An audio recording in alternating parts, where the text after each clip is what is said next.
Very good evening. Welcome to the debate. Chandrababu Naidu ఇవాళ ఆంధ్రప్రదేశ్ ముఖ్యమంత్రిగా బాధ్యతలు చేపట్టారు. నిన్న ప్రమాణ స్వీకారం అయిన తర్వాత తిరుపతి వెళ్ళి మళ్ళీ ఉదయం అమరావతికి చేరుకొని సాయంత్రం 4 గంటల తర్వాత సెక్రటేరియట్కి వెళ్ళారు. సెక్రటేరియట్కి వెళ్తున్నప్పుడు ఆ 8 కిలోమీటర్ల పొడవున అమరావతి రైతులు, చంద్రబాబు నాయుడు అభిమానులు, అలాగే సెక్రటేరియట్ ప్రాంగణంలో సచివాలయ ఉద్యోగులు, ఇతర ప్రభుత్వ శాఖల ఉద్యోగులు, అధికారులు, పలువురు మంత్రులు అట్టహాసంగానే ఆయనకి స్వాగతం పలికారు. తర్వాత చంద్రబాబు నాయుడు బాధ్యతలు స్వీకరించారు. ఫస్ట్ టైం ఆయన సతీమణి భువనేశ్వర్ కూడా సచివాలయానికి వచ్చినట్టు మనం ఇంతకుముందు ఎప్పుడు చూడలేదు, ఫస్ట్ టైం చూసాం. సో ఆవిడ కూడా వచ్చారు. వచ్చిన తర్వాత బాధ్యత స్వీకరించి ముందుగా చెప్పినట్టుగానే 5 ఫైల్స్ మీద సంతకం పెట్టారు.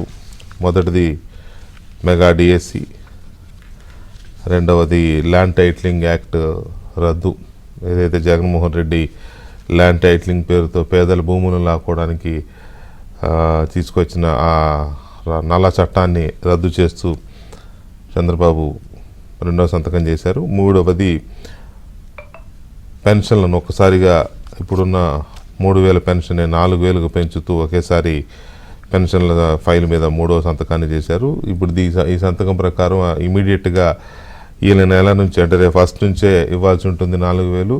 పైగా ఏప్రిల్ నెల నుంచి ఇస్తున్నారు కాబట్టి ఏప్రిల్ నెలకు సంబంధించిన డ్యూ, మే నెలకు సంబంధించిన డ్యూ, జూన్ ఈ నెలది మొత్తం 3 నెలల్లో ఉన్న 3 అదనపు 1,000 రూపాయలు, ఈ 3,000 ప్లస్ జూలై 4,000, 7,000 రూపాయలు ఒక్కొక్క పెన్షన్ హోల్డర్కి ఇవ్వాల్సి ఉంటుంది. సో దీనికి సంబంధించి చంద్రబాబు నాయుడు కసరత్తు చేసినట్టే కనబడుతోంది ఒకటి. ఇక ఆ తర్వాత అన్న క్యాంటీన్లకు సంబంధించిన 4వ సంతకం చేశారు. అన్న క్యాంటీన్లు జగన్మోహన్ రెడ్డి వచ్చి రాగానే చేసిన అకృత్య అండ్ రాక్షస పనుల్లో అదొకటి. పేదవాడికి, ఆకలితో ఉన్నవాడికి ఇంత అన్నం పెట్టేదాన్ని కూడా పగబట్టి దాన్ని మూయించేసిన ఒక దౌర్భాగ్యపు రాజనీతి అది. దాన్ని కూడా మళ్ళీ పునరుద్ధరిస్తూ తొలి సంతకాల్లో భాగంగానే అన్న క్యాంటీన్లను పునరుద్ధరిస్తూ చంద్రబాబు నాయుడు సంతకం పెట్టారు. ఇక 5వది ఇంతవరకు వరల్డ్లో ఎక్కడ మనం వినని స్కిల్ సెన్సెస్, నైపుణ్య గణన. ఇప్పటివరకు జనాభా గణన ఇటువంటివి మాత్రమే చూసాం, కానీ వ్యక్తుల్లో, యువతుల్లో ఉన్న నైపుణ్యాలు, వాళ్ళు ఏం చేయగలరు, వాళ్ళకి ఎలాంటి శిక్షణ అవసరం, ఇటువంటి ఒక కీలకమైన ఆలోచన చేసి నైపుణ్య గణన చేస్తున్నారు. అయితే ఆ తర్వాత నైపుణ్య గణన ఎప్పుడు పూర్తవుతుంది, ఆ తర్వాత ఎలాంటి శిక్షణ వారికి ఇవ్వబోతారు, ఇచ్చి వాళ్ళకు ఉపాధి ఎలా కల్పించబోతున్నారు. ఎందుకంటే ఉపాధి ఉంటే అన్ని రకాలుగా కొనుగోలు శక్తి పెరుగుతుంది, రాష్ట్ర ఆదాయం పెరుగుతుంది, కుటుంబాల ఆదాయం పెరుగుతుంది. ఈ పేదరికాన్ని తగ్గించాలంటే ఇటువంటివి చాలా ఇంపార్టెంట్. అయితే అది ఎలా కార్యరూపం దాల్చబోతోంది అనేది చాలా కీలకమైన అంశం. సో మొత్తంగా ఈ 5 సంతకాలు ఎంత తొందరగా కార్యరూపం దాలుస్తాయి. ఉదాహరణకి ఇప్పుడు మెగా డిఎస్సి ఉంది, మెగా డిఎస్సి సంతకం పెట్టారు, బాగానే ఉంది, కానీ నోటిఫికేషన్ ఎప్పుడు వస్తుంది, ఇక మొదలవుతుంది. అభ్యర్థుల్లో, ఆశావహుల్లో, నిరుద్యోగుల్లో మొదలవుతుంది.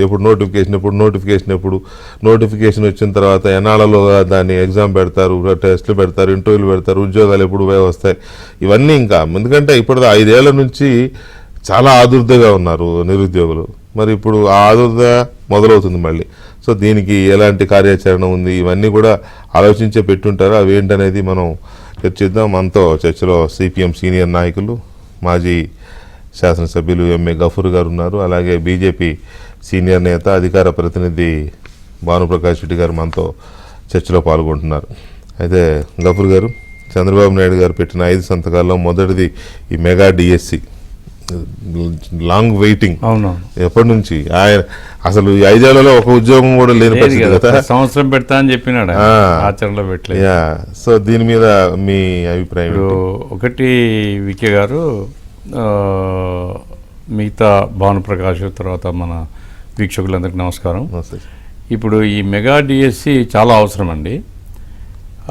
జగన్మోహన్ రెడ్డి విద్యా వ్యవస్థను ఒక రకంగా బాగు చేయనంతగా చెడగొట్టినాడు ఆయన. ఎందుకంటే ఏదో నాడు నేడు అని బిల్డింగ్లు ఫోటోలు అవి చూపిస్తున్నారు. బిల్డింగ్లు ఫోటోలు డబ్బులు పెట్టి చేయించవచ్చు. ఇప్పుడు ఇతను ఏంటంటే కేంద్రం వాళ్ళు ఏదో ఒక ఆలోచనతో ఒక విధానం చెబితే దాన్ని ఏ రాష్ట్రం అమలు చేయకముందు ఈయన అమలు చేసేయడం, ఆ ఇంగ్లీష్ మీడియం పేరుతో మొత్తం వ్యవస్థను ధ్వంసం చేసేయడం. ఈరోజు నేను ఒక టీచర్ని, ఎందుకంటే మీరు ఈ సబ్జెక్ట్ మీద తీసుకుంటానంటే ఒక టీచర్ని అడిగాను ఏంటి అని. అసలు ఎవరికి అర్థం కావడం లేదు సార్, ఇప్పుడు మొత్తం అంతా ఇంగ్లీష్ మీడియము అనేది పెట్టేసినారు, తెలుగు మీడియం లేదు. వీళ్ళు తెలుగులో చెప్పాలా ఇంగ్లీష్లో చెప్పాలా, వానికి తెలుగు వస్తుంది ఇంగ్లీష్ రాదు. ఈ రకంగా అంత గందరగోళంగా ఉంది. ఎన్ని పోస్టులు వేకెంట్ ఉన్నాయంటే అది కూడా చెప్పలేనటువంటి పరిస్థితిలో ఉన్నామని చెప్తున్నారు. కాబట్టి అసలు ఈ విద్యా వ్యవస్థను ప్రక్షాళన చేసి మాతృభాషలో విద్యా బోధన అనేది అంతర్జాతీయంగా అందరూ అంగీకరించిన, అన్ని దేశాలు అంగీకరించారు. కాబట్టి మాతృభాషలో విద్యా బోధన అదనంగా ఇంగ్లీష్ సబ్జెక్ట్ పెట్టిన ఎవరికేం అభ్యంతరం లేదు. ఇంగ్లీష్ సబ్జెక్ట్ పెట్టడానికి అభ్యంతరం లేదు. కానీ అట్లా కాకుండా ఏమనంటే మీ పిల్లలు ఆడ చదువుతున్నారు అనే పద్ధతిలో క్వశ్చన్ చేయడం, అందరినీ ఇన్సల్టింగ్గా మాట్లాడడం. ఇప్పుడు దేశంలో కానీ అంతర్జాతీయ అనుభవాలు తీసుకోవాలి. కొఠారి కమిషన్ చెప్పింది ఏంటంటే అప్ టు సెకండరీ లెవెల్ మీరు మాతృభాషను మాత్రం నిర్లక్ష్యం చేయొద్దు అనేసి. ఆ రకంగా అందుకోసం మెగా డిఎస్ అనేది చాలా అవసరం. ముందు ఈ వ్యవస్థను అసలు ఎక్కడున్నాం మనం, ఇంగ్లీష్లో ఉన్నామా తెలుగులో ఉన్నామా? ఇప్పుడు ఫర్ ఎగ్జాంపుల్ ఉర్దూ లాంగ్వేజ్ ఉంది, ఉర్దూ మీడియం స్కూల్స్ ఉండేటివి అన్నీ ఎత్తిపోయినాయంటే ఇప్పుడు. అవును. ఆ తర్వాత మాకు కర్ణాటక పక్కనే కర్ణాటక మీడియం స్కూల్స్ ఆ బార్డర్ వేస్ ఉంటాయి, అక్కడ అసలు టీచర్లు లేరు. అందుకోసం ఒక సమగ్రమైనటువంటి దృష్టితో ఎన్యూమరేట్ చేసి మెగా డిఎస్సి మాత్రం చాలా అవసరం. బిల్డింగ్లు కట్టిండొచ్చు, డబ్బులు ఏదో ప్రాజెక్ట్ పేరుతో అప్పు తీసుకుని వచ్చి బిల్డింగ్ కట్టడం వరకు కాదు కదా. విద్యా వ్యవస్థ దాని నాణ్యత, పిల్లలకు నాణ్యమైన విద్య అందించడం చాలా అవసరం. కాబట్టి మెగా డిఎస్సి మాత్రం చాలా మంచి నిర్ణయము. అది పిల్లలకు, ఎందుకంటే ఆశావాహులకి ఏంటంటే తొందరలో మనకు రాబోతుంది అనేటువంటి ఒక విశ్వాసాన్ని కలిగించే పద్ధతిలో ఈరోజు సంతకం చేయడం, దానికి కార్యాచరణ కూడా దాని పద్ధతి ప్రకటించడం అది అవసరం భావిస్తున్నాను. అయితే ఈ ఉపాధ్యాయ పోస్టుల నియామకాలు, భర్తీలు వీటికి సంబంధించి చంద్రబాబు నాయుడుకు ఒక ట్రాక్ రికార్డు ఉంది. ఆయన అప్పటి నుంచి 94 నుంచి సీఎంగా వచ్చిన దగ్గర నుంచి వరుసగా 9 డిఎస్సీలో ఘనత ఉంది. సో ఇది కూడా అయితే ఆ కార్యాచరణ ఎప్పుడు అనే దాని మీద ఒక చర్చ అయితే ఉంది. భానుప్రకాష్ రెడ్డి గారు నమస్కారం.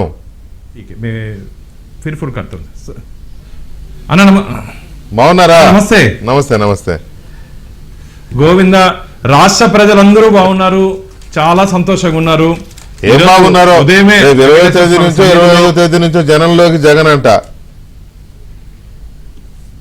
దేనికి తన్నులు తినేదానిక? నాకేం తెలుసు దేనికన్నా. ప్లాన్ చేస్తున్నారు 5 ఏళ్ళు. ఏందన్నా తాడేపల్లి ప్యాలెస్ వదలకుండా పోయి ఏసీ రూమ్లో కూర్చొని గాల్లో తిరిగే ముఖ్యమంత్రి ఈరోజు ఎన్నికలు అయిపోయినాక 11 స్థానాలకు పరిమితం చేస్తే ప్రజలకు వెళ్ళి ఏం చేస్తాడు? ఎందుకు తిరగాలి ఆయన? 5 ఏళ్ళు గుర్తురాలేదు జగన్మోహన్ రెడ్డి గారు మీకు ప్రజలు? ఇప్పుడు గుర్తొచ్చారా? ఇప్పుడు గుర్తొచ్చారా అని అడుగుతున్నా, ఒక ఓటర్గా అడుగుతున్నా. బీజేపీ కార్యకర్తగా, బీజేపీ నాయకుడిగా అడగట్లా, ఒక ఓటర్గా అడుగుతున్నా. అంటే నీకేలా నేను ఓటు 2014 వేయలేదు, 2019 లేదు, ఇప్పుడు నీకే ఓటేనా? కానీ ఒక ఓటర్కి అడుగుతున్నా, ఇప్పుడు గుర్తొచ్చామా ప్రజలు మీకు? ఎంత అహంకారత, ఎంత విర్రవిపోయావు జగన్మోహన్ రెడ్డి గారు మీరు. అసలు నీ ఎమ్మెల్యేలకి అపాయింట్మెంట్ లేదు, నీ మంత్రులకి అపాయింట్మెంట్ లేదు, రాష్ట్రాన్ని గాలి కుదిలేసావు, నువ్వు గాల్లో తిరిగావు. ఈరోజు ఏందో 2-3 రోజుల్లో ఎస్ దాడుల్ని నేను సమర్థించట్లేదు, దాడులు మంచిది కాదు, కానీ ఆ పేరుతో ప్రజల్లో పోయి మళ్ళా నువ్వు రెచ్చగొట్టే ప్రయత్నం చేస్తున్నావు. ఏం దాడులు అంటే ఒకటండి, దాడుల్ని మీరు సమర్థించరు, మేము సమర్థించరు, ఎవరు సమర్థించరు. కానీ వీళ్ళు గత 5 ఏళ్లలో కొంతమంది కొట్టారని వాళ్ళ మీద, వాళ్ళ ఇళ్ల మీద లేకపోతే వాళ్ళ మీద దాడులు చేయడానికి ప్రయత్నించారు. కానీ మళ్ళీ పీకలు పోస్తారు కదండి. ఈ 10 రోజుల్లోనే 2-3 చంపేశారు. కర్నూలు జిల్లాలో ఒక ఆయన చంపారు, గుంటూరు జిల్లాలో ఒక ఆయన చంపారు, వైసీపీ వాళ్ళు చంపేశారు కదా. దాని మీద ఎవరు మాట్లాడటంలా, వైసీపీ నాయకులు మాట్లాడడం లేదు, జగన్మోహన్ రెడ్డి మాట్లాడడం లేదు. తోలు తీసేస్తారు. ఇప్పుడు పోలీసులు మీ మనుషులు కాదు. ఈరోజు ప్రజల పక్షాన్ని నిలబడి, ప్రజలకు అన్యాయం జరిగితే, ప్రజలకు ఏదైనా ఇబ్బంది కలిగితే ప్రజల పక్షాన నిలబడి వాళ్ళకి న్యాయం చేసేదానికి ఈరోజు పోలీస్ వ్యవస్థ ఉంది ఆంధ్రప్రదేశ్. కానీ 5 సంవత్సరాలు జరగల. ఇప్పుడు ఆ విధంగా పనిచేస్తుంది. జగన్మోహన్ రెడ్డి గారు వార్నింగ్ ఇస్తున్నాం మీకు, ఎన్డీఏ తరపున వార్నింగ్ ఇస్తున్నాం. మీ ఫ్రాక్షన్ రాజకీయాలు, రౌడీ రాజకీయాలు, ఇప్పుడు చేస్తే కుదరదు. ఆ రోజు కూడా మేము సమర్థించినా, ఆ రోజు కూడా మేము పోరాటం చేస్తున్నాం. కానీ దురదృష్టం అధికార పక్షాన్ని కొమ్ము కాసినట్టు పోలీసు అధికారులు అసలు సిగ్గుతో తలదించుకోవాలి. ప్రజల జీతంతో తీసుకొని ప్రజలకు ఇంత అన్యాయం జరుగుతుంటే ఏం చేస్తున్నారయ్యా మీరంతా? కాబట్టి ఇది ఖచ్చితంగా ఇది మంచిది కాదు. వాళ్ళు ఏమి చేసినా సరే, జగన్మోహన్ రెడ్డి గారు ఏమి చేసినా సరే ప్రజలు వారిని నమ్మే పరిస్థితి లేదు. మీరు రాసుకోండి, 11 స్థానాలకు పరిమితం చేసినట్టు ఆంధ్రప్రదేశ్ ప్రజలు రాబో రోజుల్లో వైనాట్ 175 ఉన్నావు కదా, నీకు వచ్చేది ఇంతే. పూర్తిగా ఆంధ్రప్రదేశ్ నుంచి, అంటే ఆంధ్రప్రదేశ్ ముఖ చిత్రం నుంచి వైసీపీ అనే పార్టీ కనుమరుగైపోతుంది అని చెప్పి భావన ఉంది. ఇప్పటికే చాలా మంది ఆ సామాజిక వర్గానికి సంబంధించిన వ్యక్తులు, ముఖ్యమంత్రి సామాజిక వర్గానికి అంటే ఆయన ఆ సామాజిక వర్గం అనకపోతే మా సామాజిక వర్గం మీదే కాదు చెప్పుకోవచ్చు కదా. అంటే జగన్మోహన్ రెడ్డి గారిని మీ సామాజిక వర్గం చెప్పుకోవడానికి రామోషి కాదు, ఆయన క్రిస్టియన్ అన్నా. అసలు క్రిస్టియన్ అంటే కులాల గురించి మతాల గురించి మాట్లాడుకోకూడదు ఇంత మంచి డిబేట్ లో. కాబట్టి చాలా మంది నాకు ఫోన్ చేశారు, బాను మాకు ఇంకా నమ్మకం లేదు, ఖచ్చితంగా పెద్ద నాయకులు చాలా మంది ఫోన్ చేస్తున్నారు, మాకు ఖచ్చితంగా పార్టీలో అవకాశం ఇస్తే మేము భారతీయ జనతా పార్టీలో, జాతీయ పార్టీ అవునంటగా ఆ పార్టీలో 11 మందిలో 5 ఆల్రెడీ మీకు అపాయింట్మెంట్లు అయిపోయినాయి అంట కదా. ఎమ్మెల్యేలు కదనా నాయకులు, మంచి నాయకులు ప్రజల్లో, అంటే అందరూ జగన్ పార్టీ ఉండాలి, అందరూ దొంగలని చెప్పట్లేదు, దాంట్లో కూడా మంచి వాళ్ళు ఉన్నారు. మేము కూడా తీసుకోవడం మంచి వాళ్ళని తీసుకుంటాము. ఈ కేసు నుంచి రక్షించేదానికి బెయిల్ జైలుకి పోయే వాళ్ళు బెయిల్ కోసం భారతీయ జనతా పార్టీ కోసం మేము ఒప్పుకోము. మంచి నాయకులు, ఆ సామాజిక వర్గం సంబంధించిన నాయకులు చాలా మంది వైసీపీ ఒక పోస్టింగ్ చూసినా ఆర్కే రోజా మీ పార్టీలో చేరబోతుందని. ఆర్కే రోజా కమలంలో గులాబీ, లోటస్ లో రోజా. చూడాలని అది పార్టీ పెద్దలు నిర్ణయం తీసుకుంటారు ఖచ్చితంగా. ఎందుకంటే రాజకీయాల్లో కొత్త రక్తము పాత రక్తం కలిసి పనిచేస్తుంటది. కాబట్టి పెద్దలు నిర్ణయం తీసుకుంటారు. కానీ ఏదైనా సరే నిన్ననే ఇన్స్ట్రక్షన్స్ ఉన్నాయి, ఎవరైనా వస్తే ఖచ్చితంగా రాష్ట్ర పార్టీ అనుమతితో, మా ఇష్టానుసారంగా మేము చేసుకునే పరిస్థితి ఉండదు. రాష్ట్ర పార్టీ అనుమతితో భారతీయ జనతా పార్టీలోకి మంచి వాళ్ళని ఖచ్చితంగా మేము తీసుకుంటాం. కాబట్టి సంస్థాగతంగా మేము కూడా బలపడాలి. కాబట్టి ఈరోజు ఎన్డీఏ కూటమి మీద రాష్ట్ర ప్రజలకు ఒక నమ్మకం, భరోసా వచ్చింది. నేను నిన్న ప్రమాణ స్వీకారానికి వెళ్ళాను, నేను కిషన్ రెడ్డి గారితో కలిసి వెళ్ళాను. మాకు సెంట్రల్ మినిస్టర్, మేము పోయేదానికే మాకు గంట పట్టింది. ప్రజలు తండోపతండాలుగా మామూలుగా నడిచి మొత్తం ట్రాఫిక్ బ్లాక్ అయితే ప్రమాణ స్వీకారం చేయించాల్సిన గవర్నర్ గారే 7 నిమిషాలు లేటుగా వచ్చారు అక్కడికి. అదే ఏ విధంగా జరిగిన ఒక పండుగ వాతావరణం. నేను చాలా సందర్భాల్లో చెప్పడం జరిగింది, దీపావళి ఆంధ్రప్రదేశ్ లో ముందే వస్తుంది, ఆంధ్రప్రదేశ్ ప్రజలు సంతోషంగా జరుపుకుంటారు దీపావళి అనే ఎందుకు చెప్తానంటే, సంక్రాంతి కూడా చెప్పొచ్చు నేను. దీపావళి అని ఎందుకు చెప్తానంటే, దీపావళి ఎందుకు చేసుకుంటారు వెంకటకృష్ణ? రాక్షస సంహారం. ఎస్. కాబట్టి ఈరోజు ఆంధ్రప్రదేశ్ ప్రజలు అంత సంతోషంగా ఉన్నారు. 5 సంవత్సరాలు చాలా ఇబ్బందులు పడినారు, దేవ వ్యవస్థని వదల్లా. ఆ రోజు నరకాసుడు ఋషుల్ని వదలలేదు, ఎవరిని వదల్లా. అలా జగన్మోహన్ రెడ్డి గారు ఈ 5 సంవత్సరాల కాలంలో దేవాలయాల్ని ఆయన వదిలింది ఏం చెప్పండి. పంచభూతాలని అన్నిటినీ గ్రిప్ లో తెచ్చుకోవాలని ప్రయత్నం చేశారు. ఈరోజు పంచభూతాలు వాళ్ళని ఇంటికి పంపించేసారు. చాలా సంతోషం. ఈరోజు ఉదయమే ఒక్క నిమిషం, ఈరోజు ఉదయమే చంద్రబాబు నాయుడు గారితో మాట్లాడాను ఆలయంలో, వెంకటేశ్వర ఆలయంలో మాట్లాడా. అన్న చాలా సంతోషము, ఆంధ్రప్రదేశ్ కి ప్రజలకి మంచి రోజులు వచ్చింది అని చెప్పారు. వారు ఖచ్చితంగా రాబో రోజుల్లో అందరూ సంతోషంగా ఉండేటట్టు మన పరిపాలన, ఎన్డీఏ పరిపాలన ఉంటుంది. వెంకటేశ్వర స్వామి దగ్గర చాలా అన్యాయం జరిగిందంటే చెప్పారు, నా ప్రక్షాళన స్వామివారితోనే మొదలు పెడతాను, ఎవరిని వదిలిపెట్టే ప్రసక్తే లేదని చెప్పారు. కాబట్టి ఈరోజు చాలా స్వామివారి దగ్గర నేత్ర దర్శనం, ఈరోజు చంద్రబాబు నాయుడు గారు కూడా దర్శనం చేసుకున్నారు. కాబట్టి ఆ ఆశీస్సులు ముఖ్యమంత్రి గారి మీద ఉంటే, ఎందుకంటే ముఖ్యమంత్రి అంటే మన 5 కోట్ల మంది కస్టోడియన్ అన్న, కాబట్టి ఆ చల్లని ఆశీస్సులతో ఆంధ్రప్రదేశ్ ప్రజలందరూ సంతోషంగా ఉండాలని చెప్పి మీ ద్వారా నేను కోరుకుంటున్నాను. రైట్.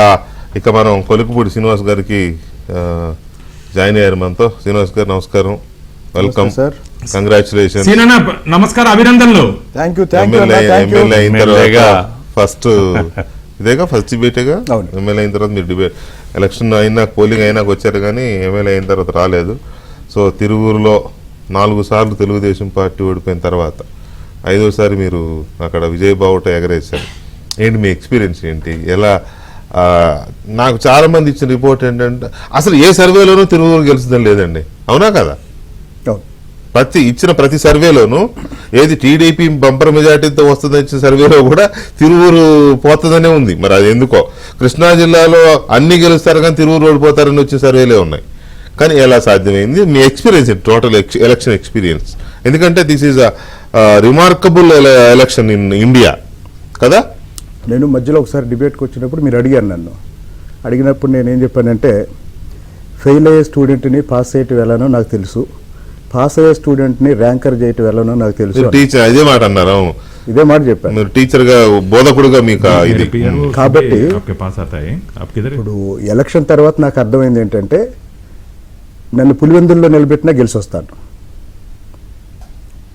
అంటే అది అతి విశ్వాసమా ఆత్మవిశ్వాసమా? కాదు. మనం ఇక్కడే కూర్చొని చాలాసార్లు చాలామంది ఎమ్మెల్యే అభ్యర్థులకి నాయకులకు కూడా గైడెన్స్ ఇచ్చాం. అవును, మీకు తెలుసు. 5 ఏళ్ళు మనమే కదా ఇచ్చింది. మీకు తెలుసు. మనమే. కాబట్టి ఎలక్షన్ ఎలా చేయాలో, జనానికి ఏం కావాలో, సమాజానికి ఏం కావాలో, ఈ సంక్షోభ సమయంలో జనం ఏం కోరుకుంటున్నారో వాళ్ళకి అర్థమయ్యేటట్టు చెప్పటం నా వ్యూహం. ఇక ఎలక్షన్లో ఉండే అన్ని రకాల ఎత్తుగడలు వ్యూహాలు అన్నీ ఉంటాయి. కాబట్టి నేను 175 నియోజకవర్గాల్లో చంద్రబాబు గారిని, లోకేష్ గారిని, పవన్ కళ్యాణ్ గారిని తీసేస్తే ఒక అసెంబ్లీ అభ్యర్థులు ఎవరూ చేయలేని కార్యక్రమాలు నేను చాలా చేశాను. నేను ఒకరోజు ఒక కార్యక్రమం పెడితే 30,000 మంది వచ్చారు. పోలీసులు వచ్చి చంద్రబాబు నాయుడు గారు వస్తున్న విషయం మాకు ఎందుకు చెప్పలేదు మీరు అన్నారు. బాబు గారు రావట్లేదండి అన్నా. అంటే అలా జనం ఇంతమంది ఆయన వస్తాడు అనుకుంటారు. ఆర్డీఓ వచ్చి అక్కడే కూర్చొని కారులో కూర్చొని చంద్రబాబు గారు వస్తే ఇప్పుడు సెక్యూరిటీ ప్రాబ్లం వస్తుంది అన్నారు. చంద్రబాబు గారు రావట్లేదండి, ఇది నా కార్యక్రమం అంటే. ఒక ఎమ్మెల్యేకి ఎంతమంది ఎలా వస్తారంటారు? అలాంటి అభ్యర్థికి, అదే ఒక ఎమ్మెల్యే అభ్యర్థికి. అలాంటి నేను 3 కార్యక్రమాలు చేశాను. భువనేశ్వరి గారి ప్రోగ్రామ్ కూడా మీ దగ్గర ఎండ్ అయింది కదా. ప్రోగ్రామ్ అది ఒక రకంగా మీకు కలిసి వచ్చారు అంటే వన్ ఆఫ్ ది ఫ్యాక్టర్స్. అద్భుతంగా చేశాము. నేను కొన్ని వేల మందితో ఇలాంటి సభ సాధ్యం కాదు అనుకునే విధంగా నేను ఒక సభ చేస్తా, ఒక సభ నిర్వహిస్తా, ఒక పెద్ద కార్యక్రమం నిర్వహిస్తా. అది అయిపోయిన తర్వాత గంటలో ఎవరిదో ఒక సర్వే వస్తుంది, తిరువూరులో వైసీపీ గెలుస్తుంది అని. అదే అవును. నేను అది చూసి నవ్వుకుంటా. కాబట్టి నాకు ఏ దశలో అంటే ఆ సర్వేలు కూడా కావాలనే ఒక కాన్స్పిరసీతో ఇచ్చిన సర్వేల గురించి ఒక మాట చెప్తానండి. 99.99% ఎవరు సర్వేలు చేయట్లేదండి. అంత కుక్కుడే, ఎవ్వరు సర్వేలు చేయట్లేదు. ఎందుకంటే సర్వేలు ఎంత ఖర్చుతో కూడుకున్న పని నాకు తెలుసు. మరి కేకే అని ఆయన ఇచ్చాడు కదండి నంబర్తో. నేను కొన్ని విషయాలు అంటే కేకే మీద గౌరవంతోనూ లేకపోతే చెప్తున్నా, తెలుగులో ఒక ప్రధాన పత్రిక సర్వే చేసిందా? చేసింది. మేమైతే చేయలేదు. 162 వస్తాయని వాళ్ళ సర్వేలో తేలింది, కానీ వాళ్ళు ప్రకటించలేదు. తెలుగులో ఒక ప్రధాన దినపత్రిక సర్వే చేసి 162 వస్తాయి కూటమికి అని వాళ్ళు నిర్ణయించుకున్నారు, కానీ వాళ్ళు ప్రకటించలేకపోయారు. అది వేరే వాళ్ళు ప్రకటించారు. అది అతను వ్యక్తి కాబట్టి ఇండివిజువల్ గా, పైగా అతను లాస్ట్ టైం కూడా 151 చెప్పాడు. ఒక పత్రిక, అదే అర్థమైందిలే, ఇంటింట్లో కనపడే ఒక పత్రిక సర్వే చేసి 162 వస్తాయి కూటమికి అని చెప్పింది అని తేల్చుకుంది. కానీ ఆ విషయాన్ని పత్రిక పేరుతో బయటికి చెప్పలేదు, వేరే వాళ్ళు చెప్పారు. అది ఎందుకంటే సర్వే చేయాలంటే ఎంత నెట్వర్క్ ఉండాలండి. నెట్వర్క్ చాలా ఎక్స్పెన్సివ్ థింగ్ అండి. అదే చెప్తున్నా. ఈరోజు పెద్ద పెద్ద పార్టీలే సర్వే చేయలేక, సర్వే వాళ్ళకి అంత ఖర్చు పెట్టలేక, కాబట్టి సర్వేల గురించి ఒకటే అండి.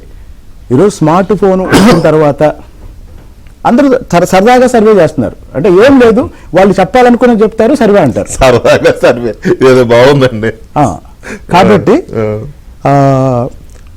సో ఓవరాల్ గా నా ప్రశ్న ఏంటంటే, మీరు ఎలాగూ ఎమ్మెల్యే అయి వచ్చారు కాబట్టి మా డిబేట్లో ఎక్కువగా పార్టిసిపేట్ చేసి ప్రజల్లోకి ఎక్కువ వెళ్ళి కోర్స్ మీరు చేసిన డిబేట్లు అని అనను, కానీ మీరు చేసిన ఉద్యమాలు కూడా మామూలువి కాదు. అమరావతి ఉద్యమం కావచ్చు, మళ్ళీ పాదయాత్ర చేయడం, హైదరాబాద్ టు అమరావతి పాదయాత్ర చేయడం 4 సార్లు పాదయాత్ర. అదే మళ్ళీ వాళ్ళతో పాటు రైతులతో పాటు పాదయాత్ర చేసి మళ్ళీ కృతజ్ఞత యాత్ర చేసి దేవుడి దగ్గరికి ఒకటి కాదులే, మీరు చాలా కష్టపడ్డారు ఉద్యమంలో.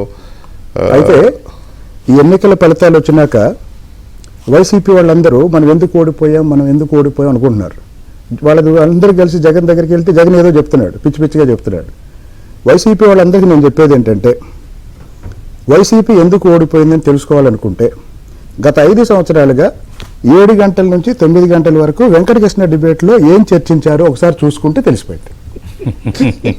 ఎందుకు అంటే ఇక్కడ 7 గంటలకు ఒక డిబేట్ జరుగుతుంటే వైసీపీ వాళ్ళు మెజారిటీ అనుకుంది ఏంటంటే, ఓపెన్గా చెప్తారండి, వైసీపీ వాళ్ళు మెజారిటీ అనుకుంది ఏంటంటే ఈ కమ్మోళ్ళు ఇంతే మాట్లాడతారు, జగన్ ఏం చేసినా ఇంతే మాట్లాడతారు, లేకపోతే ఎల్లో మీడియాలోనే మాట్లాడుతుంది, ఈ కమ్మోళ్ళకి కొలిపూడి శ్రీనివాసరావు ఒకటి తోడయ్యాడు అని మనం మనం ఏం మాట్లాడినా అందులో వాస్తవం వదిలేసి దాన్ని కూడా విమర్శించడం వల్ల ఈరోజు 11 సీట్లకు పరిమితమయ్యారు. జనం ఇది నమ్మారు.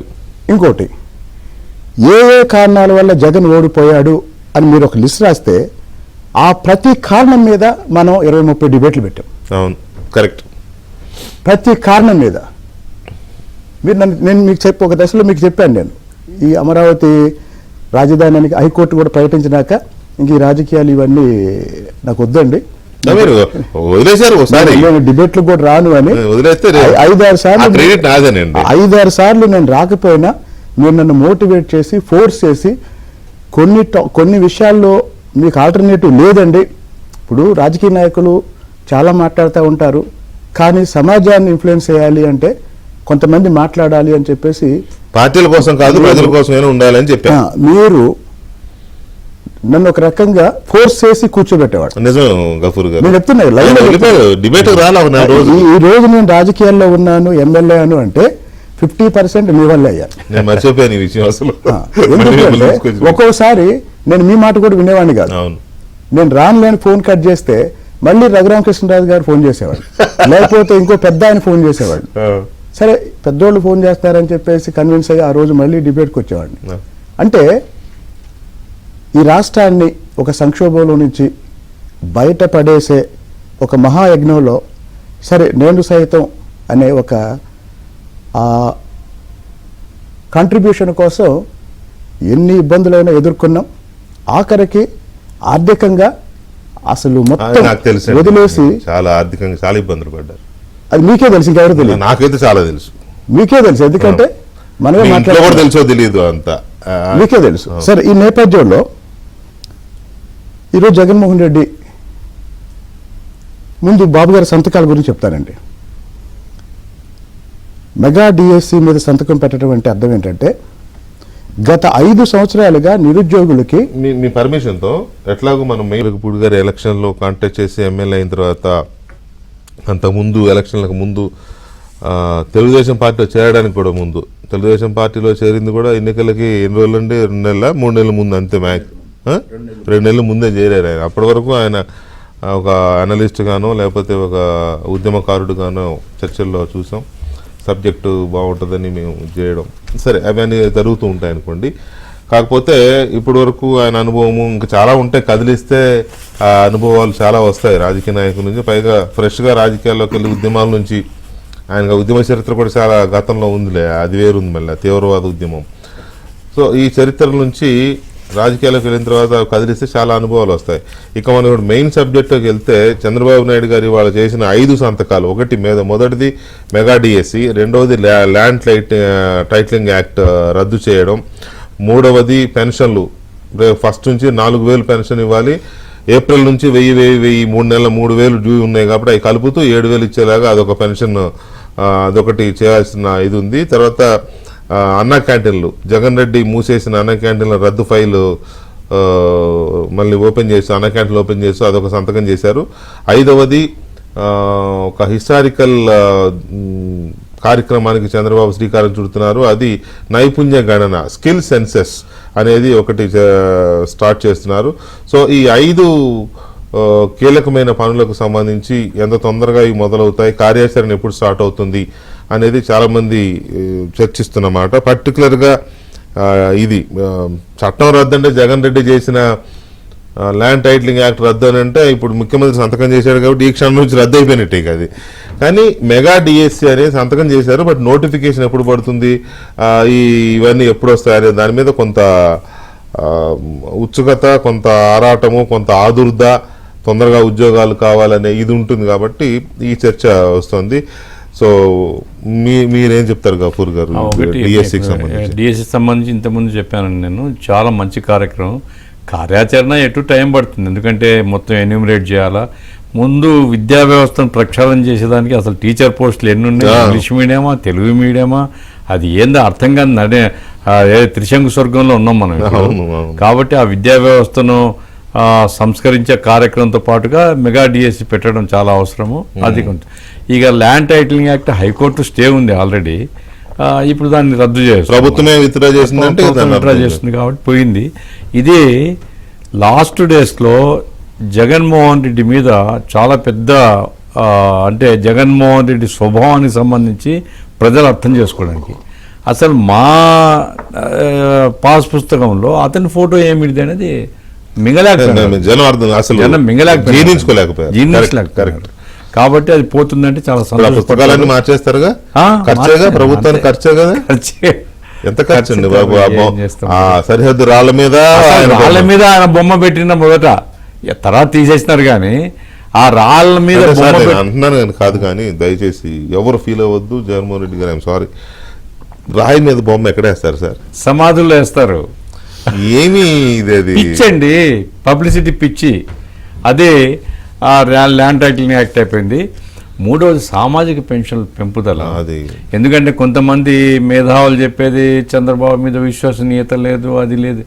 ఇప్పుడు ఆయన ఈ మొదటి సంతకం చేయడం ద్వారా ఇప్పుడు ఆయన అవ్వలు, తాతలు, చెల్లెళ్ళు, అక్కమ్మలు అంటున్నారు కదా, అన్నిటికీ ఇక పోయినట్లే. కాబట్టి చాలా మంచి కార్యక్రమం అది. చాలా మంది సార్ ఒంటరి మహిళలు కానీ, చాలా మంది ఉంటారు, కుటుంబాలు కానీ ఈ ధరలు పెరిగిపోయి, ఖర్చులు పెరిగిపోయి, కాబట్టి చాలా మంచి కార్యక్రమం. గవర్నమెంట్ చాలా మంచి పేరు వస్తుంది. అట్లాగే ఈ స్కిల్ సెన్సెస్ కానీ ఇవన్నీ కూడా ఉపయోగపడతాయి. ఆ రకంగా ఏంటంటే రాష్ట్రం ఒక రైట్ డైరెక్షన్లో ఈ గవర్నమెంట్ పోతుందని చెప్పొచ్చు. రాబోయే కాలం ఆశించాలి, మనం ఆశించాలి, అంతే కదా. మనం చేయగలిగిందల్లా ఆశించడమే, అంతే కదా. రైట్. ఒకసారి ఏపీ నిరుద్యోగ జేఏసీ కన్వీనర్ సిద్దికి లైన్ లో ఉన్నారు, ఒకసారి ఆయన ఒపీనియన్ కూడా తీసుకుందాం. సిద్దికి గారు, good evening. Good evening sir. Chandrababu Naidu గారు తొలి సంతకం చెప్పినట్టుగానే దీనికి చేశారు, ఇది మెగా డిఎస్సి. దానికి సంబంధించి మీకు బ్రేకప్ కూడా ఉంది కదా, 16,000 చేంజ్ పోస్టులు అవి. సో దీని మీద మీ ఒపీనియన్ ఏంటి ఇనిషియల్ గా చెప్పండి సార్. గతంలో చంద్రబాబు నాయుడు గారు ముఖ్యమంత్రి ఉన్నప్పుడు 18,000 పైచులకు టీచర్ పోస్టులు ఇస్తే 2 విడతలుగా జగన్మోహన్ రెడ్డి గారు చంద్రబాబు నాయుడు గారిని ఉద్దేశిస్తూ లాస్ట్ 5 సంవత్సరాలు కాలయాపన చేసి చివరిలో డిఎస్సి ఇస్తున్నావు, గారులు రాస్తున్నావా అన్నారు సార్ చంద్రబాబు నాయుడు గారిని. అవును. అధికారంలోకి వచ్చిన తర్వాత ఒక్క పోస్టు కూడా భర్తీ చేయకుండా ఈయన 5 ఏళ్ల పాటు పంచరగారులకు పనులు ఉన్నారు సార్. ఈ నేపథ్యంలోనే నిరుద్యోగులు ఏం చేశారంటే అందరూ రోడ్ల మీదకి వచ్చి జగన్ మీద వ్యతిరేకత వ్యక్తం చేసి ధర్నాలు అన్ని చేస్తే లాఠీ చార్జీలు చేసి వాళ్ళను అనగతొక్కి ఉద్యమాలు చేయలేకుండా అనగదొక్కేశారు. ఈ తరుణంలో చంద్రబాబు నాయుడు గారు బయటకు వచ్చి ఎన్నికల సమయంలో మెగా డిఎస్సి మీద నేను మొదటి సంతకం చేస్తాను అన్న తర్వాత రాష్ట్రంలో ఉన్న 10 లక్షల మంది నిరుద్యోగులు చాలా హర్షం వ్యక్తం చేశారు, ఓట్లు కూడా వేశారు. వేసిన తర్వాత మొదటి సంతకం నిన్నైతే ఎంత ట్రోల్ చేశారంటే సార్ వైసీపీ బిత్తగాళ్ళు, మొదటి సంతకం ఎక్కడికి పోయింది, మెగా డిఎస్సి ఎక్కడికి పోయింది అని చెప్పేసి అన్నారు. ఈ రోజు తిరుమల దర్శనం చేసుకుని వచ్చిన తర్వాత మొట్టమొదటి సంతకం సచివాలయంలో మెగా డిఎస్సి మీద చెప్పినట్టు సంతకం పెట్టారు. అంటే ఏంది వాళ్ళ బాధ? ప్రమాణ స్వీకారం చేయకుండానే సంతకాలు పెట్టారేనా? వీళ్ళకు పెళ్ళైన వెంటనే పిల్లలు కలగాలన్నటువంటి ధోరణి ఉంది సార్ వీళ్ళకి. అయితే ముందు నుంచే కాపురం చేయాలి మరి. వాళ్ళు పొడిచింది ఏమీ లేదు సార్. ఎక్కడ అదే కదా. వాళ్ళు ఎక్కడ ఏమి చేసింది లేదు, టీచర్ పోస్టులు భర్తీ చేసింది లేదు, పేద పిల్లలు విద్యార్థుల ముఖాలు చూసిన పాపాన పోలే. ఊరికే గోడలకు సున్నాలు కొట్టినారు, అమ్మ ఒడి అన్నారు, నాడు నేడు అన్నారు, వాళ్ళ కాంట్రాక్టులు బాగుకున్నారు, జోబులు నింపుకున్నారు, వెళ్ళిపోయారు వాళ్ళు. కానీ చంద్రబాబు నాయుడు గారు యువత మీద ఎంత శ్రద్ధ, ఎంత భవిష్యత్తుకి వీళ్ళు పునాదులు అన్నట్టు ప్రభుత్వ రంగంలోనే భర్తీ చేయడం కాదు, నైపుణ్యానికి సంబంధించినటువంటి వాటి మీద 5వ సంతకం పెట్టారు సార్. సరే, ఇవన్నీ ఓకే.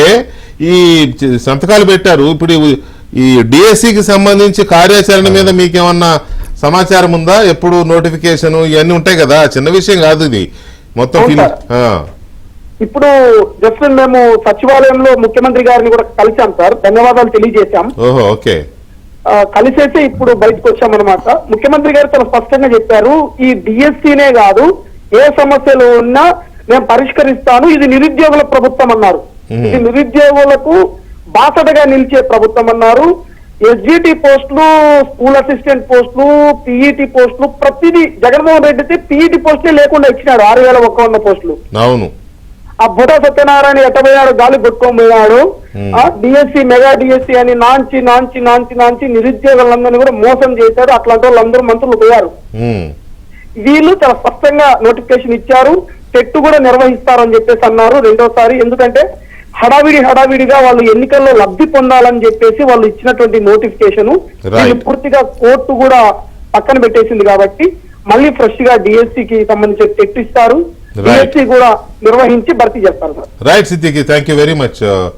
మీరు లైన్లోకి వచ్చినందుకు. ఇక మీరు నాకు చెప్తున్నారు చంద్రబాబు నాయుడు గారు 5 సంతకాల గురించి చెప్తానని. చంద్రబాబు నాయుడు గారి గతంలో 94 అప్పుడు ఆ టర్మ్లో ఫస్ట్ సీఎం అయినప్పటి నుంచి ఆయనకు ఒక అలవాటు ఏంటంటే ప్రతి విద్యా సంవత్సరంలో ఒక డిఎస్సి, 3,000 పోస్టులు, 4,000 పోస్టులు, 6,000 పోస్టులు స్ట్రైట్. నాకు తెలిసి ఇప్పుడున్న టీచర్స్ జనరేషన్ మొత్తం అప్పుడు రిక్రూట్ అయిన వాళ్ళే, ఆల్మోస్ట్ మెజారిటీ టీచర్స్. సో ఇప్పుడు మెగా డిఎస్సి స్టార్ట్ అయింది కదా, ఇది ఎలా ఉండబోతుంది, ఎప్పుడులాగా చేస్తారు, అట్లాగే మిగతా సంతకాలకు సంబంధించి కూడా? ఈ డిఎస్సి అనేది కేవలం డిఎస్సి వరకే పరిమితం కాదండి. గత 5 సంవత్సరాల్లో జగన్మోహన్ రెడ్డి చేసిన పాపాల్లో ఒక పాపం ఏంటంటే యువతను గాలి కుదిలేశాడు. ఇప్పుడు ఒక రాష్ట్రం ఆర్థికంగా అభివృద్ధి చెందాలంటే ఇన్వెస్టర్ ఫ్రెండ్లీ ఎన్విరాన్మెంట్ ఒకటి ఉండాలి.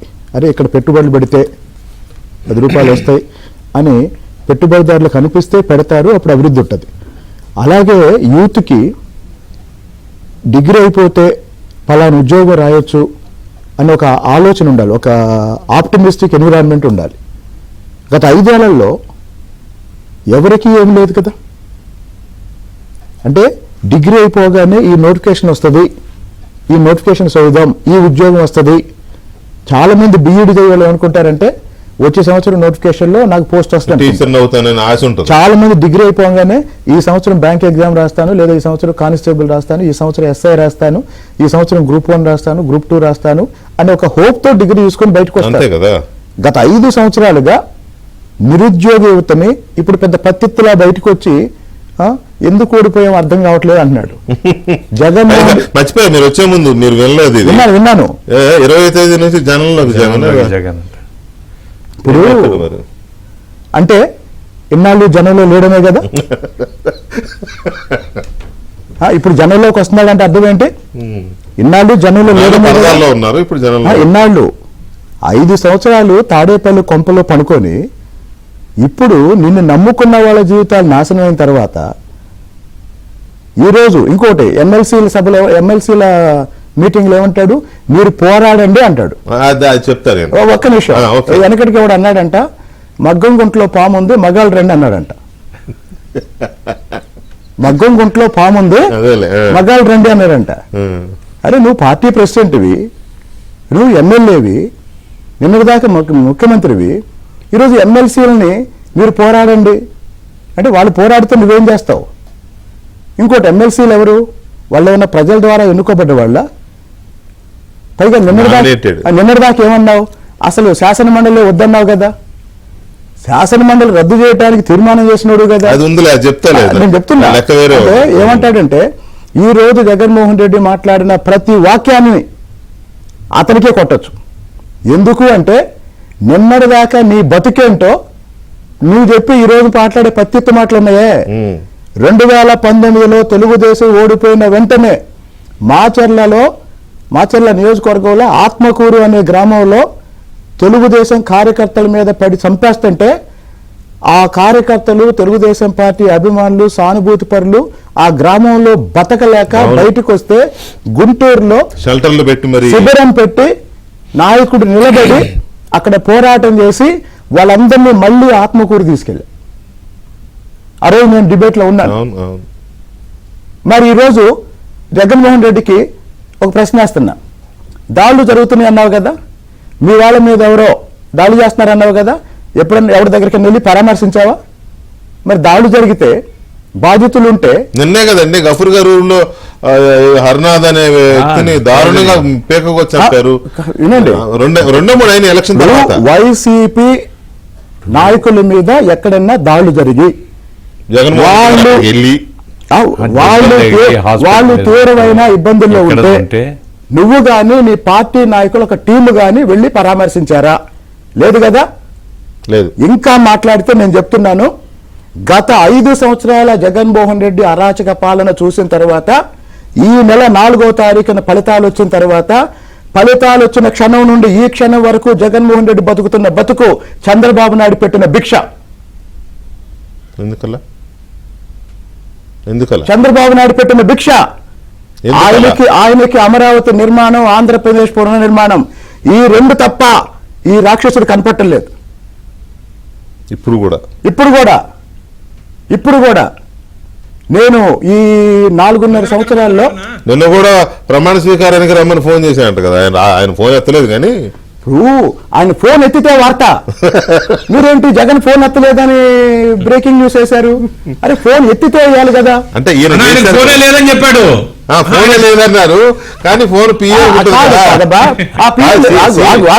ఆ పిఏలకి ఎప్పుడు చేయాలి? తెల్లవారుజామున 3ంటికి చేయాలి.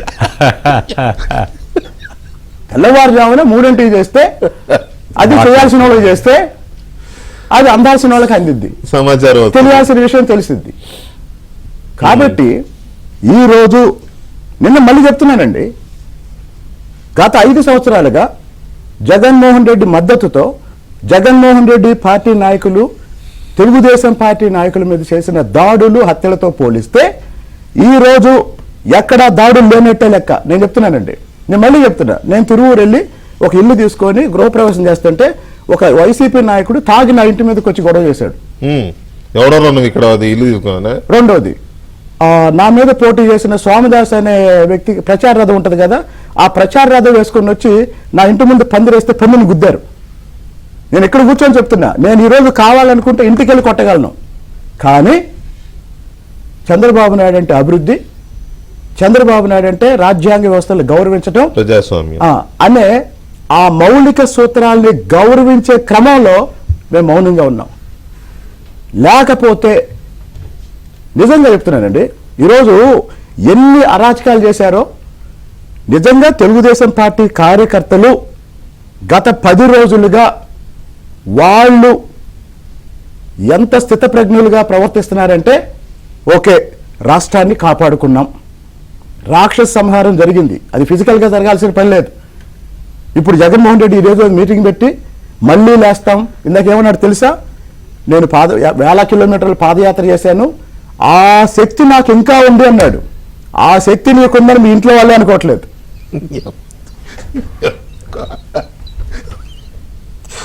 ఆ శక్తి నీకుందని ఇంట్లో వాళ్ళే అనుకోవట్లేదు.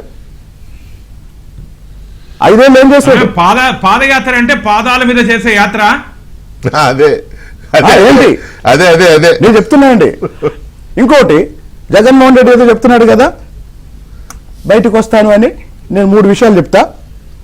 దమ్ముంటే తాడేపల్లిలో పర్యటించమనండి. ఆయన ఎక్కడైతే ఉంటున్నాడో 4-5 ఏళ్ల నుంచి ఆ ఊళ్ళో పరిస్థితులు ఏంటి, అసలు ఎన్నికల ఫలితాలు ఎలా ఎందుకు అయినాయి, మా ఇంటి చుట్టుపక్క అసలు ఆ బూతోళ్ళు వేసారో లేదో కనుక్కోమనండి. ఒక్క నిమిషం తాడేపల్లిలో పర్యటించమనండి. 1. 2, ఆయన పుట్టిన జమ్మలమడుగు నియోజకవర్గంలో తిరగమనండి. 2, ఆయన పెరిగిన పులివెందులకి వెళ్ళి తిరగమనండి. 3, ఆయన ఉంటున్న తాడేపల్లిలో తిరగమనండి. అదే ఫస్ట్ అదే చెప్పేది. తర్వాత దమ్ముంటే రేపు అసెంబ్లీకి రమ్మనండి. ఇది చెప్తున్నా. దమ్మెందుకు దానికి? నేను చెప్తున్నా. కాదు అమరావతి మహిళల మీద జగన్మోహన్ రెడ్డి చేసిన దాక్షకాలకి జగన్మోహన్ రెడ్డి అమరావతి మహిళలకి రైతులకి క్షమాపణ చెప్తేనే రాజధానిలో అడుగు పెట్టాలి. అమరావతి కాదండి, మొత్తం రాష్ట్ర ప్రజలకే చెప్పాలి. ఎందుకంటే రాజధాని లేని రాష్ట్రంగా చేసినందుకు అది ఫెయిల్ అయింది కాబట్టి, ప్రజలే ఒప్పుకోలేదు కాబట్టి, నువ్వు చేసింది తప్పుడు విధానము, 3 ముక్కలాట ఇవన్నీ అని అన్నారు. ఈ రోజు జగన్మోహన్ రెడ్డి దగ్గర కూర్చున్న వైసీపీ వాళ్ళు ఎవరో తెలుసా? ఆ జిల్లాల్లో వాళ్ళ నియోజకవర్గాల్లో వాళ్ళు చేసిన అరాచకాలకి తెలుగుదేశం గాని, జనసేన గాని, బీజేపీ గాని ఏ మాత్రం రానిచ్చే అవకాశం లేని వాళ్ళు అక్కడ కూర్చున్నారు. ఈ మధ్య వాళ్ళు ఈ వాదన, ఇప్పుడు శ్రీనివాసరావు గారు చెప్తున్నది లేదా ప్రజలు చెప్తున్నది వేరే.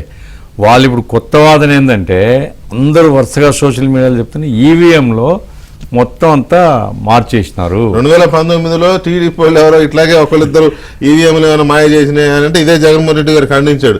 అంటే ఈవీఎంలు ఎవరైనా మాయ చేస్తాడా? ఎప్పుడు ఇదే ఎక్కడ పోయినా ఊళ్ళో పోతే మేము జగన్కే ఇచ్చినాం అని చెప్తున్నారంట. కానీ ఓట్లన్నీ మాయమైపోయినాయి, ఈవీఎంలో కుట్ర జరిగింది అని ఇప్పుడు కొత్త వాదన. బహుశా ఆ వాదన తీసుకొని జనంలో పోతాడు. ఒక్క నిమిషం, పోలింగ్ రోజు 11 గంటలకల్లా వైసీపీ నాయకులు సైలెంట్ వెళ్ళిపోయారు, బూతుల దగ్గర. ఒక నిమిషం సైలెంట్ అయిపోయారు. మళ్ళీ 2 తర్వాత వచ్చారు. 2 తర్వాత వచ్చి పోలింగ్ ని తగ్గించడం కోసం గొడవలు మొదలు పెట్టారు. తర్వాత 6 గంటలకు పోలింగ్ క్యూలో ఉన్న వాళ్ళకి టోకెన్స్ ఇచ్చి మిగతా వాళ్ళు ఆపుతారు కదా, ఆ క్యూలో ఎవరైతే ఉన్నారో వాళ్ళని ఓటు వేయకుండా గొడవలు పెట్టుకొని వీలైనంత పోలింగ్ తగ్గించడానికి ప్రయత్నం చేశారు. ఇవన్నీ ఎవడు చేస్తాడు? పోస్టల్ గెలిచేవాడు చేస్తాడా, ఓడిపోయేవాడు చేస్తాడు? పోస్టల్ బ్యాలెట్ చెల్లకుండా చేయాలని ఇంకా జరగాలని కోరుకుంటారు కదా. అంటే ఇప్పుడు మీరు చెప్పేదాని ప్రకారం ఈ గొడవలు చివరిలో బెదిరింపులు లేకపోతే ఇంకో 2% పెరుగుండేది. నేను చెప్తున్నానండి, నాకు 30,000 మెజార్టీ వచ్చేది, నాకు 22,000 వచ్చింది. ఎందుకంటే ఇంకోటి, నా కౌంటింగ్ లో మూడు ఈవీఎం మిషన్లు వదిలేసాం మేము. అది మొత్తానికి కౌంట్ చేయలేదు. 3 ఈవీఎం మిషన్లు వదిలేసాం. ఎందుకంటే అందులో చిన్న చిన్న మిస్టేక్స్ ఉన్నాయి. అప్పటికే 22,000 మెజార్టీ వచ్చింది. పోలింగ్ ఆఫీసర్ ఏం చెప్పారంటే ఐలెక్కేసినా కూడా దాటదండి అని చెప్పారు.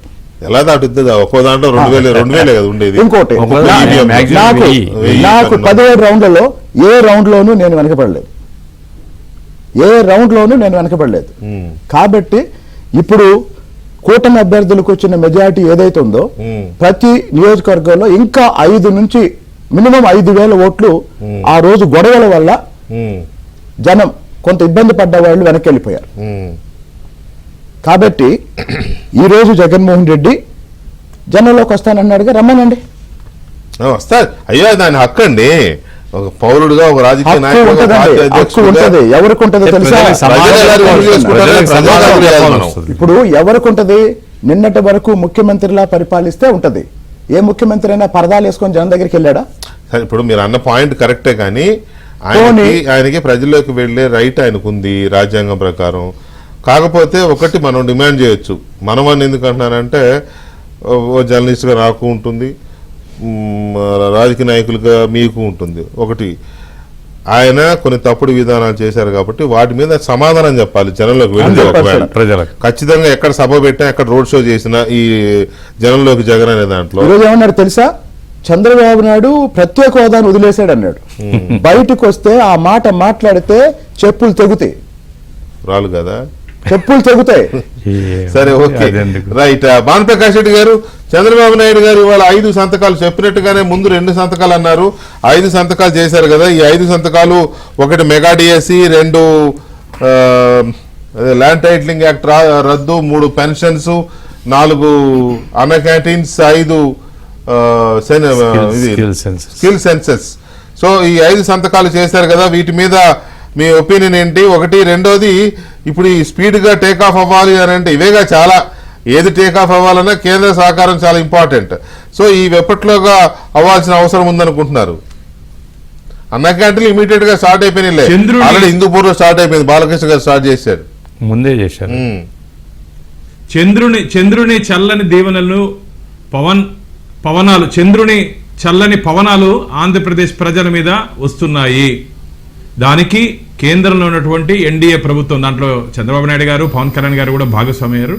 ఖచ్చితంగా ఆంధ్రప్రదేశ్ ప్రజలకి ఎటువంటి కష్టాలు లేకుండా రాష్ట్రంలో ఉన్నటువంటి పరిస్థితులు తెలుసు కాబట్టి రెండు ప్రభుత్వాలు ఖచ్చితంగా కలిసి ఎటువంటి ఇబ్బంది లేకుండా మేము చేయగలని చెప్పి నమ్మకం ఉంది. చాలా సంతోషం. 2 అని చెప్పి 5 అదే అడ్మినిస్ట్రేట్ దాదాపు 4వ పర్యాయం ముఖ్యమంత్రి అదే అడ్మినిస్ట్రేటివ్ మంచి అడ్మినిస్ట్రేటర్ గా చంద్రబాబు నాయుడు గారికి అనుభవం ఉందని చెప్పి ఆంధ్రప్రదేశ్ ప్రజలు ఎన్నుకున్నారు. అందుకనే కదా ఈరోజు మంచి జరుగుతుంది, మంచి జరగాలి ఆలోచనతో. అంటే మొదటి నుంచే విధ్వంసంతో పనిచేసిన ముఖ్యమంత్రి ఎవరన్నా జగన్మోహన్ రెడ్డి కదా. ఆ రోజు ఏం చేశారు వారు? మొదటే ప్రజావేదికను ధ్వంసం చేశారు. ధ్వంసం చేసిన రోజు నుంచి 5 సంవత్సరాలు మొత్తం రాష్ట్రం మొత్తం అల్లకొల్లలం అయిపోయింది. ఈరోజు స్వామివారి ఆశీర్వాదం తీసుకొని వచ్చిన వెంటనే ఆంధ్రప్రదేశ్ ప్రజలకి తీయని వార్త అందరికీ. కాబట్టి అందరికీ తెలుసు చంద్రబాబు నాయుడు గారు అధికారంలోకి వచ్చిన తర్వాత ఖచ్చితంగా మనకి కష్టాలు పోతాయి, మనకి ఇబ్బందులు ఉండవు, మన ఊరు ఇబ్బంది పెట్టినా ఖచ్చితంగా ఆదుకుంటారు అని ఒక నమ్మకం విశ్వాసంతోనే ఈరోజు ఎన్డీఏకి పట్టం కట్టారు ఆంధ్రప్రదేశ్ ప్రజలు. దాదాపు ఏందన్నా ఊహిస్తామో చెప్పండి. దాదాపు క్లీన్ స్వీప్, అది కూడా ఇంకా కొద్దిగా మార్జిన్లో ఒక 4-5 సీట్లు నాకు తెలిసి ఒక 3-4 వేల దీంట్లో వెళ్ళిపోయాయి. లేకపోతే అది కూడా వెళ్ళిపోయి ఉంటుంది. సింగిల్ డిజిట్ పరిమితమై ఉంటాడు, సింగిల్ డిజిట్ కి. కాబట్టి ఇప్పుడైనా జగన్మోహన్ రెడ్డి గారు తెలుసుకోవాలి తన పరపతి ఏముంది, తన పరువు ఆంధ్రప్రదేశ్ ప్రజలు ఏ విధంగా దిగజార్చారో ఒకసారి వారు ఆలోచించాలి, ఆత్మ పరిశీలన చేసుకోవాలి. జగన్మోహన్ రెడ్డి గారు మీరు ప్రజలు ఇచ్చినటువంటి మ్యాండేటరీ 151 స్థానాలు ఇచ్చారు. మీ మీద నమ్మకం విశ్వాసంతో దాన్ని నిలబెట్టుకున్నారు. మీరు ఏ రోజైనా ప్రజల ఇష్టాలు ప్రజల కష్టాలు తెలుసుకున్నారా? లేదే. ఈరోజు హడావిడిగా మళ్ళా ఓదార్పు యాత్ర ఏ యాత్రో మేము అప్పుడే చెప్పాం, మీకు తీర్థయాత్రే దిక్కు జగన్మోహన్ రెడ్డి గారు మీకు అని. ఆంధ్రప్రదేశ్ ప్రజలు ఇచ్చిన తీర్పు మీకు తీర్థయాత్రలే చేసుకోవాలి. జెరూసలేం పోతారు, తీర్థయాత్రలు తీసుకెళ్ళడానికి మీరు వచ్చిన స్వరూపానంద స్వామి కూడా పార్టీ మార్చేసినాడే. ఏందన్నా స్వామిని మీద ఉన్న గౌరవం కూడా దయచేసి, అంటే నాకు స్వామి చాలా గౌరవం, కానీ అలా మాట్లాడకూడదు. ఏ అంటే గొడుగు పట్టేది రాజకీయ నాయకులు, కానీ స్వామీజీలు మఠాలకి వచ్చిన భక్తులకి ధర్మ ప్రచారం చేసుకోవాలి. కానీ దయచేసి రాజకీయాల జోలికి రాజకీయాల గురించి తక్కువ మాడితే బాగుంటుందని చెప్పి నా ఆలోచన. ఇప్పుడైతే జగన్మోహన్ రెడ్డి 5 సంతకాల గురించి, చంద్రబాబు నాయుడు గారి గురించి చాలా సంతోషంగా ఉందని ఈరోజు ఆంధ్రప్రదేశ్ ప్రజలు. ఇప్పుడు నాకు ఉదయం నుంచి ఫోన్లు కూడా వస్తున్నాయి అబ్రాడ్ నుంచి, బాను ఆంధ్రప్రదేశ్ రూపురేఖలు మారబోతున్నాయంట కదా, మేమేమన్నా ఇన్వెస్ట్మెంట్స్ పెట్టచ్చా అంటే ఇన్ని రోజులు 5 సంవత్సరాల కాలంలో పెట్టుబడులు కూడా పెట్టేదానికి భయపడినటువంటి ఎన్ఆర్ఐస్ ఇక్కడ, అంటే దేశం బాగుండాలి, ఇక్కడి నుంచి అక్కడ సంపాదించి ఇక్కడ పెట్టుబడి పెట్టి ఏదో ఒకటి ఇక్కడ ఉన్న ప్రజలకు ఉపయోగపడాలని చెప్పి ఆలోచన ఉంటే 5 సంవత్సరాలు ఒక్క ఫోన్ కూడా రాలా. 5 గంటల్లో ఫోన్లు వచ్చినాయి. 5 గంటల్లో ఫోన్లు వచ్చినాయి అంటే ఏ విధంగా నమ్మకం విశ్వాసం ఉంది. ఎందుకు చెప్తున్నా అంటే ఒక రాష్ట్ర ప్రభుత్వంలో శాంతి భద్రతలు కానీ బాగుంటే ఖచ్చితంగా ఇన్వెస్ట్మెంట్స్ వస్తాయి. ఇన్వెస్ట్మెంట్స్ వస్తే అక్కడ ఉద్యోగ ఉపాధి అవకాశాలు పెరుగుతాయి, రాష్ట్ర ఆర్థిక ఆదాయం పెరుగుతుంది, అందరూ సంతోషంగా ఉంటారు. ఆ పరిస్థితి లేదు కదా. 5 గంటల్లోనే ఇంత మార్పు అంటే 5 సంవత్సరాలు ఎంత మార్పు ఉంటుంది చూడండి. కాబట్టి ఈ రోజు కూడా మాకు బాధగా ఉంది. ఎందుకంటే 13 లక్షల కోట్ల రూపాయల అప్పుల ఊబిలో మళ్ళీ ముంచేసి ఈరోజు నవ్వుకుంటున్నాడు ఆయన జగన్మోహన్ రెడ్డి గారు. 13 లక్షల కోట్లు నిష్టానుసారంగా అప్పులు తీసి అందరి నెత్తి మీద దాదాపు 2.5 లక్షల అప్పు పెట్టాడు జగన్మోహన్ రెడ్డి గారు. ఈ కష్టం నుంచి బయటపడంటే సమయం పడుతుంది వెంకటకృష్ణ. నేను మీ ద్వారా ఆంధ్రప్రదేశ్ ప్రజలు కూడా చెప్పదలుచుకున్నా, దయచేసి అర్థం చేసుకోండి. అధికారులకు ఈరోజు ఎన్డీఏ కూటమి వచ్చింది, కానీ 5 సంవత్సరాలు గడిచిన 5 సంవత్సరాల్లో ఆంధ్రప్రదేశ్ ని పూర్తిగా అంధకార ప్రదేశ్గా మార్చేశారు. రాబో రోజుల్లో నిదానంగా మీ అందరి సహాయ సహకారాలతో ఈ ఎన్డీఏ కూటమి ఈ అప్పుల ఊబి నుంచి మనం బయటపడి సీమాంధ్రని స్వర్ణాంధ్ర చేసుకునే దిశగా మీ ఆశీస్సులు కూడా ఉండాలి. కాబట్టి చంద్రబాబు నాయుడు గారు ఈరోజు తీసుకున్న నిర్ణయం చాలా మంచి నిర్ణయం. రాబో రోజుల్లో ఇంకా మంచి నిర్ణయాలు, ఇంకా తీపి కబుర్లు, ఇంకా మంచి రోజులు ఆంధ్రప్రదేశ్ ప్రజలకి ఉంటాయని చెప్పి గట్టి నమ్మకం విశ్వాసం ఉంది. దానికి ఖచ్చితంగా కేంద్రం ఉన్నటువంటి ఎన్డీఏ ఎక్కడ చూసాను నిన్న అనుకోకుండా, మరి అది యాక్సిడెంటల్ గా వచ్చిందో లేకపోతే బీపీసీఎల్ నిన్ననే వచ్చింది. ఏపీలో 50,000 కోట్ల రూపాయలతో భారత్ పెట్రోలియం కార్పొరేషన్ లిమిటెడ్ వాళ్ళు రిఫైనరీ పెట్టబోతున్నారని అదొక లేటెస్ట్ వార్త. 2-3 రాష్ట్రాల్లో ఇది పరిశీలన. నాకు కూడా ఈరోజు టెక్స్టైల్ ఇండస్ట్రీలో నా మిత్రులు ఉన్నారు. టెక్స్టైల్ ఇండస్ట్రీలో గతంలో వాళ్ళు వస్తే నేను చెప్పాను రాయలసీమలో పెట్టండి, మాది వెనకబడిన ప్రాంతం, మా జిల్లాలో పెట్టండి, మాకు ఉద్యోగ ఉపాధి అవకాశం రాయలసీమలో పెట్టించండి, గుజరాత్ ప్రయత్నం చేస్తున్నారు. లేదు రాయలసీమలో ఖచ్చితంగా గుజరాత్ ఆల్రెడీ అభివృద్ధి పదంలో ముందుకు పోతున్నా, ఖచ్చితంగా మీరు రాసుకోండి. రాబో రోజుల్లో రాయలసీమలో అనేక పరిశ్రమలు రాబోతున్నాయి రాయలసీమలో. ఎందుకంటే వెనకబడిన ప్రాంతం ఖచ్చితంగా ముందుకు, అంటే మా స్వార్థం మాకుంది, మిగతా ప్రాంతాలు కూడా వెనకబడి కొన్ని ఉండొచ్చు, కానీ ఇక్కడ ఉన్నటువంటి ప్రజలు, ఇక్కడ యువత ఆలోచన, వారి విధానాలు తెలుసు కాబట్టి పెట్టుబడి ఎక్కువ వచ్చే అవకాశం ఉంది. అందరం కలిసి ఆంధ్రప్రదేశ్ ముందుకు తీసుకుపోగలని చెప్పి గట్టి విశ్వాసం, నమ్మకం నాకుంది. రైట్. ఇక మనం దీంట్లో వెంకటకృష్ణ గారు, ఇప్పుడు మెగా ఈ పెన్షన్స్ వచ్చే నెల నుంచి ఇవ్వబోతున్నారు. అవును, ఇవ్వాలి కాబట్టి జ్యూస్ కూడా కలిపి ఇస్తామని చెప్పేసినారు. అవును, కాబట్టి అమల్లోకి వచ్చేసినట్టు. ఆ రెండోది ఏమి ల్యాండ్ టైటిలింగ్ అమల్లోకి ఆటోమేటిక్ రద్దు ముఖ్యమంత్రి అన్న క్యాంటీన్లు స్లోగా ప్రారంభమవుతున్నాయి, ఇప్పుడు ఆటోమేటిక్ అవుతున్నాయి. ఆ తర్వాత మెగా డిఎస్సి కూడా అకాడమిక్ ఇయర్ ఇప్పుడు స్టార్ట్ అయింది కాబట్టి దీంట్లోనే ఈ విద్యా సంవత్సరంలోనే స్టార్ట్ 16,000 పోస్ట్ అనేది ఇవన్నీ వచ్చేసినట్లే అనుకోవచ్చు. అవును. సో ఆల్మోస్ట్ ఇవి యాక్షన్ లో దిగినట్టే ఇవన్నీ ఆటోమేటిక్ గా. సో ఇక మనం ఆంధ్రప్రదేశ్లో మంత్రులకి శాఖలు కేటాయించడంలో ఏంటి జాప్యం, ఎవరెవరికి ఏ శాఖలు వచ్చే అవకాశం ఉంది, జాప్యానికి గల కారణం ఏంటి అనేది ఒకటి చర్చిద్దాం. దాంతోపాటు శాసన మండలి, జగన్మోహన్ రెడ్డి గారు ఒక దశలో ఈ శాసన మండలిని రద్దు చేయాలని రాజ్యసభకు రిజల్యూషన్ పంపించారు.